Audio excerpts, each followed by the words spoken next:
ஏரியாவிலேயே மிகப்பெரிய கேங்ஸ்டரா இருந்த ஒருத்தர் மைக் டைசனே போய் வம்பிழுத்தது மட்டும் இல்லாம அவர் தனியா இருக்கும்போது அவரை போட்டு தள்ளுறதுக்காக சுத்தியும் வளைக்கிறாரு.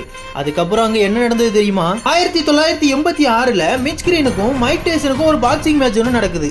இந்த மேட்ச்ல பயங்கரமா சண்டை போட்டு 10வது ரவுண்ட்லயே மைக் டைசன் மிச் கிரீனை வீழ்த்துறாரு. தோல்வி அடைஞ்ச மிச் கிரீன் 20 வயசு சின்ன பையன் போய் நம்ம தோத்துட்டோமேனு வருத்தப்பட்டு இருக்கும்போது அங்க சுத்தி இருந்த மக்களும் அவரை பார்த்து கலாய்க்கிறாங்க. காரணம் என்னன்னா மிச் கிரீன் ஒரு சாதாரண பாக்ஸர் மட்டும் இல்ல, நியூயார்க் ரவுடிகள் எல்லாத்துக்கும் இவர் தான் தலைவர். இதனால நான் கண்டிப்பா மைக் டைசனை பழி வாங்கிய தீர்வுன்னு சொல்லியிருந்தாரு. சரியா 1988 வருது. மைக் டைசன் ஒரு முறை தனியா ஒரு கடையில் நின்றுட்டு இருக்கும்போது இதை பார்த்த மிச் கிரீன் அவரோட கூட்டத்தோட வந்து சுத்தி வளைச்சி மைக் டைசனை தாக்குறாங்க. அடுத்த நாள் காலையில நியூஸ் சேனல்ல நேற்றிரவு நடந்த மைக் டைசனுக்கும் ரவுடி கும்பலுக்கும் நடந்த சண்டையில் மைக் டைசனுடைய கை உடைந்துள்ளதுன்னு ஒரு செய்தி வருது.